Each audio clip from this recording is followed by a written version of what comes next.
नमस्ते साथियों, अभिनंदन, आपका स्वागत है राइज इंग्लिश के प्लेटफॉर्म पर। साथियों, आप शानदार तैयारी कर रहे होंगे और आपकी तैयारी इसी प्रकार से शानदार रूप से बनी रहे, इसके लिए आज चर्चा करेंगे ग्रेड 1 के एक विशिष्ट टेक्स्ट की। जी हाँ, वेस्टलैंड, टी.एस. एलियट के द्वारा लिखा गया द वेस्टलैंड अपने आप में विश्व साहित्य की एक अनुपम धरोहर है। चैंपियंस, ये जो किताब है एक पोएम है बेसिकली, और लगभग 433 पंक्तियों के साथ में ये एक विशिष्ट कविता है। इस कविता ने संसार भर में एक विशिष्ट माइलस्टोन सृजित किया है। अगर मैं कहूं कि मॉडर्न लिटरेचर की ये एक रिप्रेजेंटेटिव पोएम है तो कोई अतिशयोक्ति नहीं होगी। डियर फ्रेंड्स, वेस्टलैंड जो पोएम है, ये एलियट ने भी इस पोएम को लिखने में लगभग 20 वर्ष का समय लिया, और जब ये पोएम आ गई मार्केट में 1922 के करीब, तो उसके बाद में it was very difficult for the people, for the audience, even for the university professors to understand. समझ ही नहीं पा रहे थे लोग बाग इसको कि एलियट इसके माध्यम से क्या कहना चाहते हैं। एलियट बेसिकली शब्दों के अर्थ क्या हैं, क्योंकि विभिन्न भाषाओं से इसमें अलूजन्स लिए गए हैं, दृष्टांत लिए गए हैं, फ्रेंच से, इटालियन से, इवन संस्कृत से, इंग्लिश से, लैटिन से, अनेकों भाषाओं से इसमें अलूजन्स लिए गए हैं। कुछ पंक्तियां डायरेक्ट लिफ्ट उठाई गई हैं, डायरेक्टेड जो है एक तरीके से ली गई हैं। दूसरे रूप में देखें तो कई टेक्स्ट से, कई ड्रामा से, कई पुस्तकों से रेफरेंसेस लिए गए हैं। तो उन सारी चीज़ों के चलते हुए ये पोएम बड़ी दुरूह बन गई, बड़ी कॉम्प्लिकेट बन गई, और उस इश्यू को रिसॉल्व करने के लिए एलियट महोदय के लिए स्वयं इसकी एक्सप्लेनेशन देनी पड़ी। संसार साहित्य की ये अनुपम धरोहर वेस्टलैंड वास्तव में एक रिप्रेजेंटेटिव कविताओं में से एक है। ये जो कविता है साथियों, मॉडर्न युग का एक प्रकार से प्रतिबिंब है। आधुनिक संसार में क्या चल रहा है, इंग्लैंड का भौतिकवाद के द्वारा पतन, आधुनिक व्यक्तियों का पतन, आधुनिक सभ्यताओं का पतन, इसके माध्यम से दिखाया गया है। आधुनिक जीवन की निस्सारता को वेस्टलैंड बहुत शानदार ढंग से उजागर करती है।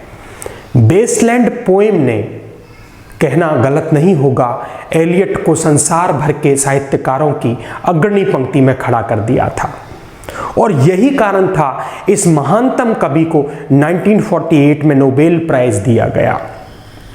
और नोबेल प्राइज तो आप जानते हैं इनके समस्त उब्र के लिए दिया जाता है, पूरे समस्त कार्यों के लिए दिया जाता है, तो उसमें वेस्टलैंड भी शामिल थी।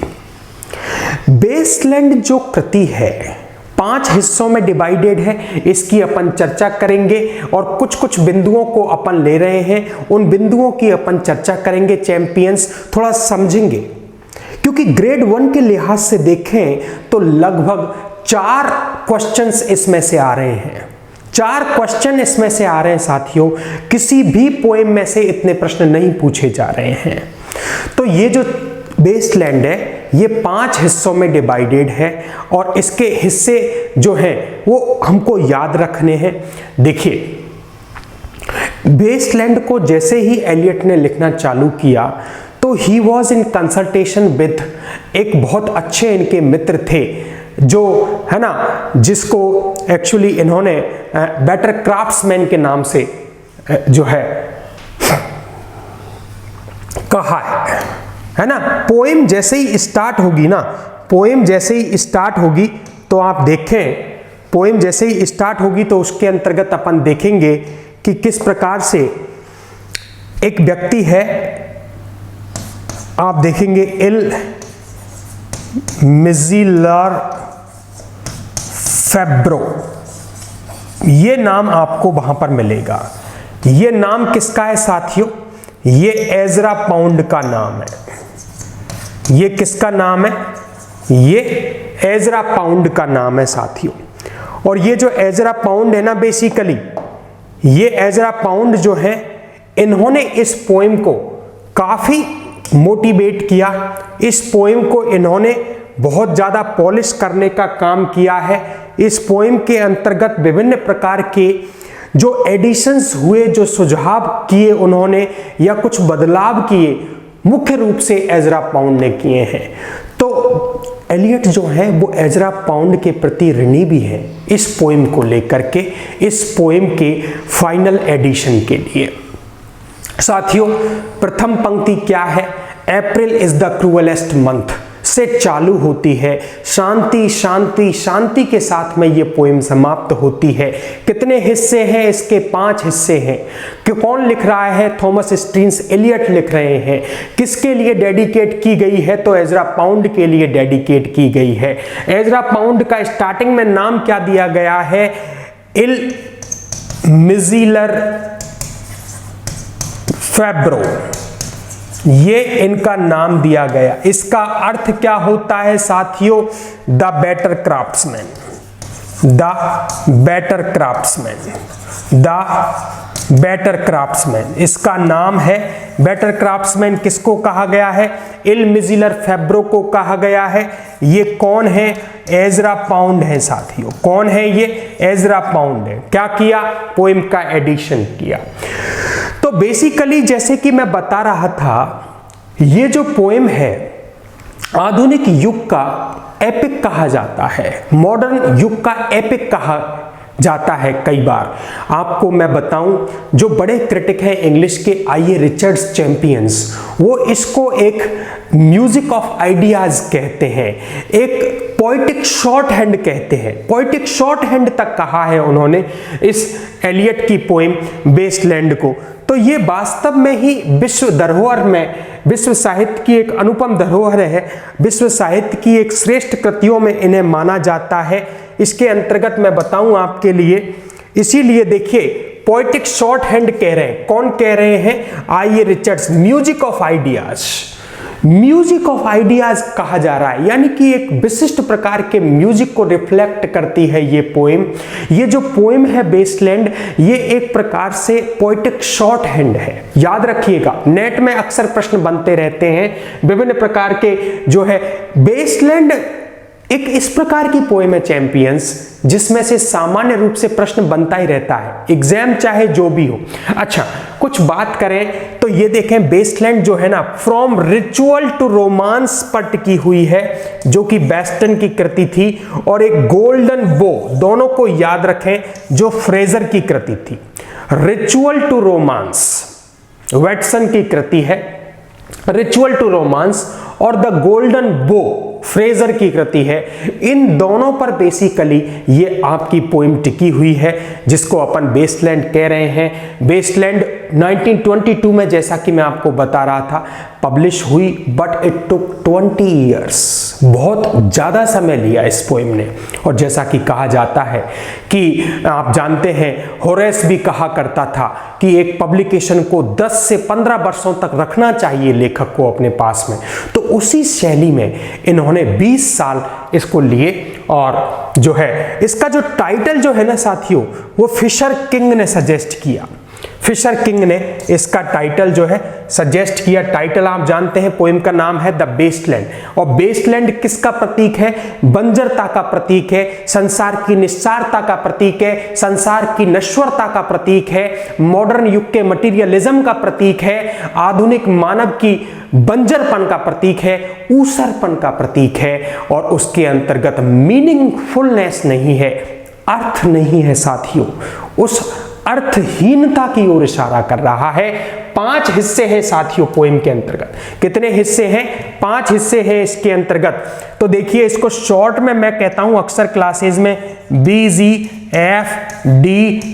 शॉर्ट में सिखाता हूं साथियों। शॉर्ट में रट लें, आज की क्लास के अंतर्गत यही याद हो जाए, बिल्कुल भूलना भी नहीं, अगर भूलना भी चाहें तो भी नहीं भूल पाए। BGFDW, वेस्टलैंड के कितने पार्ट हैं? कितने पार्ट हैं? 5 पार्ट हैं। कौन कौन से हैं सर? कौन कौन से हैं? BGFDW, बी का मतलब burial, burial of the dead.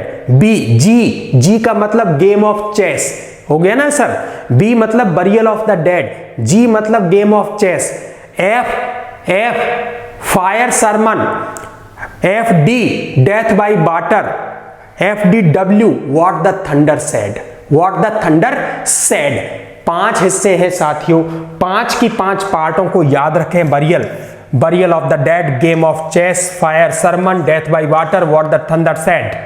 BGFDW short में याद रखें, बिल्कुल भूलना नहीं है। हमेशा से प्रश्न आ रहा है, ग्रेड 1 में आ रहा है, नेट में आ रहा है, असिस्टेंट प्रोफेसर में आ रहा है और विभिन्न प्रकार की शिक्षण भर्ती से संबंधित एग्जाम्स में आ रहा है, याद रखें। अब देखिए इसमें है ना 35 राइटर्स के रेफरेंसेस हैं और 6 लैंग्वेजेस के, संस्कृत का भी इसमें प्रयोग है। शांति शांति, संस्कृत में एक उपनिषद आता है अपना बृहदारण्यक उपनिषद, बृहदारण्यक उपनिषद का भी इसमें रेफरेंस दिया गया है। इसमें बुद्धिज्म के, बुद्ध धर्म के भी रेफरेंस इसके अंतर्गत दिए गए हैं। इसके अंतर्गत अपन देखें जो इस अनरियल सिटी एक चर्चा आई है, अनरियल सिटी, अनरियल सिटी किसके लिए आया है? लंदन के लिए आया। और इवन अदरवाइज चैंपियंस, ये जो पोएम है that is indicating all the episodes to the city that is called London.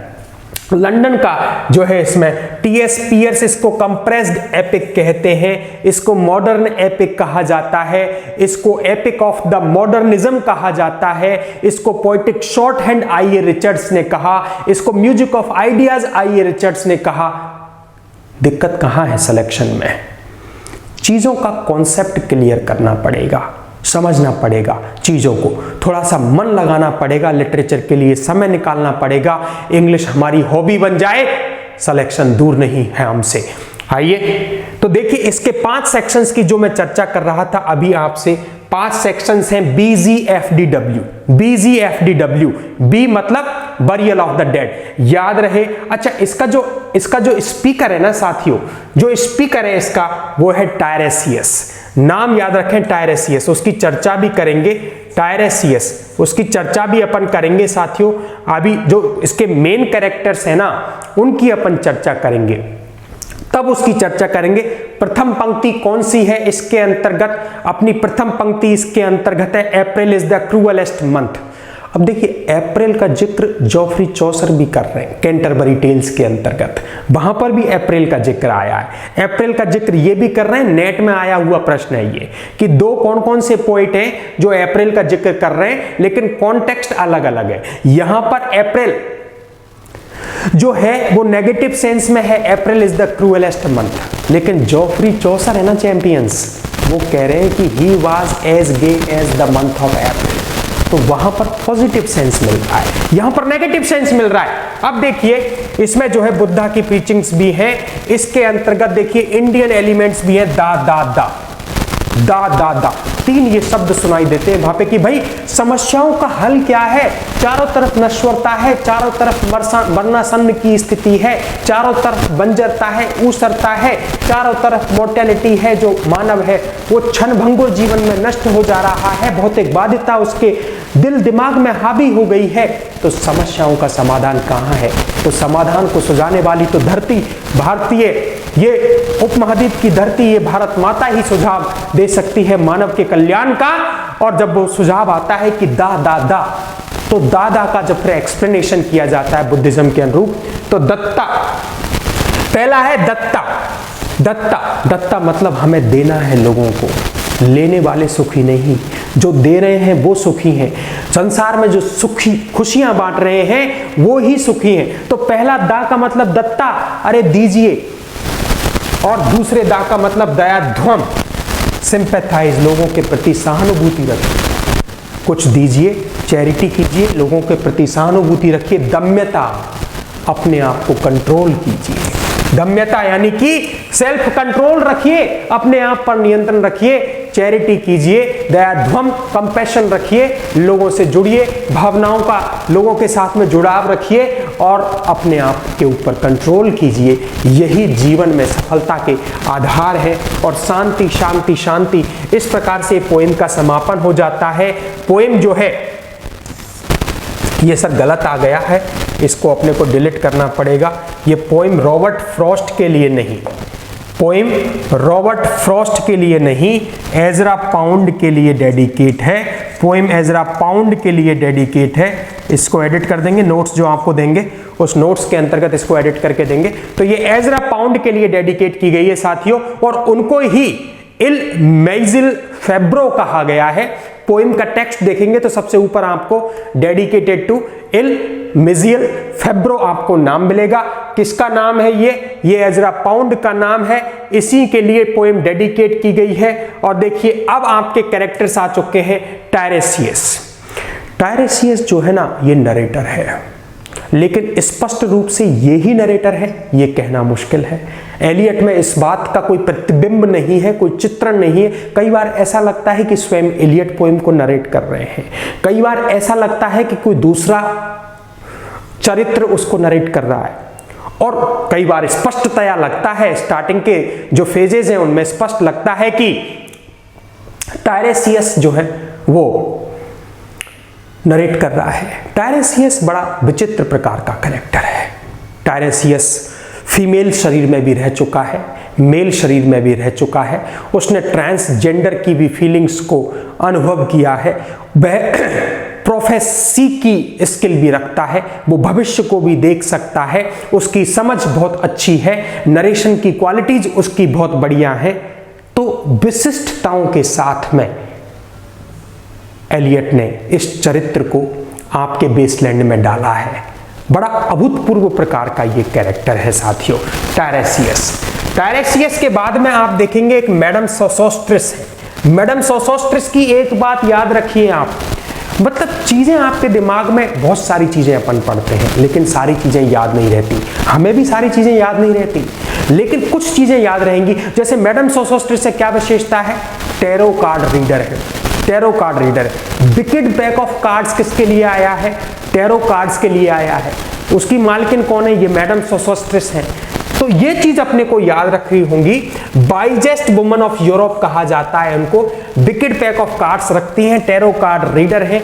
ये चीज अपने को याद रखनी है, क्योंकि ये चीज अपने को याद रहेगी ना तो उससे अपना क्वेश्चन सॉल्व हो जाएगा। समझ रहे हैं ना अपन साथियों, तो वो ही देखनी है चैंपियंस। अब देखिए स्टैटसन, स्टैटसन कौन है, ये एक व्यक्ति है, एक विशिष्ट प्रकार का चरित्र है जो टायरेसियस के साथ में इसने युद्ध में भाग लिया था।